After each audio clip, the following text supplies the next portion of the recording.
Di pelajaran pertama dari surah Ad-Duha di awal ayatnya, berusahalah selalu untuk mendekatkan diri kepada Allah Subhanahu wa taala.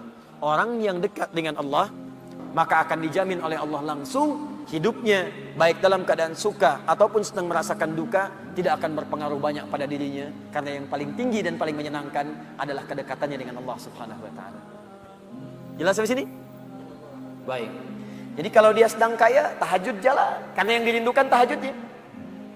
Lihat Abdurrahman bin Auf, Utsman bin Affan, Tamim Ad-Dari, kekayaan banyak, harta melimpah, kapak terbuat dari emas, malam masih tahajud, teman-teman. Masih sempat baca Al-Quran. Utsman tuh sampai jadi presiden masih punya waktu untuk khataman Quran. Kan Utsman radhiyallahu ta'ala anhu waktu terbunuh kan sedang baca Al-Quran. Masih puasa, saat itu sedang puasa.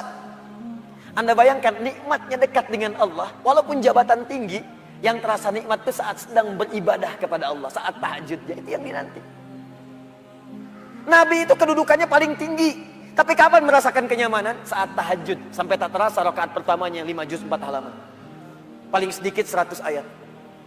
Saya mau tanya pada Anda, pernah nggak merasakan kenikmatan seperti itu? Apakah nikmat saat dapat door prize, apa saat baca wadduhanya?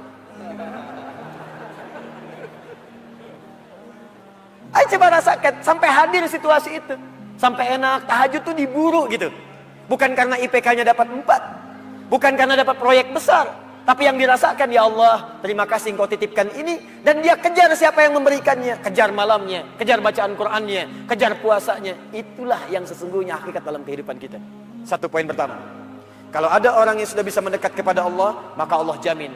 Dalam syukurnya, dalam situasi dia tenangnya, nyamannya, dia tidak akan menjauh dari Allah. Dan dalam situasi dapat musibah pun tidak akan banyak berpengaruh dalam kehidupannya. 2. Allah bersumpah lagi. Walal akhiratu khairul laka minal. Ini yang hebat. Saya kemarin bikin quotes, lalu kita sebarkan. Ini sebetulnya di antara esensi surah Ad-Duha. Kata Allah, Muhammad, saya bersumpah kepadamu, yakinkan pada jiwamu, nanti saat kamu ke akhirat, suasananya akan lebih enak dibandingkan dengan sekarang. Akhirat itu lebih baik dari apa yang kamu rasakan sekarang di dunia. Maksudnya begini, kalau kamu sedang capek, kamu sedang ada musibah, kamu sedang lelah, sabar. Nanti kalau sudah pulang, semuanya akan hilang. Memang dunia itu tempat capek, karena memang tempat beramal. Sholat di dunia, kerja di dunia, puasa di dunia, baca Quran di dunia. Kenapa kita kerjakan? Supaya cari bekal untuk pulang ke akhirat. Nanti kata Allah kalau sudah pulang semuanya akan hilang. Jadi tenang aja teman-teman. Capek cuma sebentar. Ya, capek cuma sebentar. Lelah, gak apa-apa. Namanya juga dunia. Dunia itu memang tempat capek. Kalau nggak mau capek, ya pulang. Dunia itu tempat capek. Dan kita memilih untuk hidup. Maka jalani itu, nikmati saja, kerjakan aja. Setiap kerja ada pahala, setiap kerja ada pahala, setiap sholat pahala, baca Quran pahala, niat mencari nafkah karena Allah pahala, merawat anak pahala, memberikan ASI pahala. Gak apa-apa, memang capek. Memang ya dunia sifatnya capek.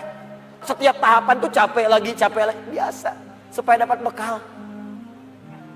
Bukankah orang kerja dapat gaji? Dan enak kan kalau gajian? Dan kalau sudah dapat gaji, lupa kan 29 hari ke belakang? Anda itu bekerja, kerja, berangkat gelap, pulang gelap. Tapi kalau sudah dapat gaji, semua itu kan hilang lupanya. Pergi ke Lembang, ya, jalan sama keluarga. Ada yang ke Palembang, beli pempek. Ada yang ke Lembang, beli mak Lembang. Ada. Semuanya kayaknya hilang aja. Besoknya kerja lagi. Kata Allah, saya janjikan yang lebih dahsyat. Kamu sabar saat di dunia, karena dunia memang tempatnya capek. Kamu cari bekal aja. Nanti saat pulang ke akhirat, saya berikan yang lebih indah dan gak akan pernah ada capek lagi.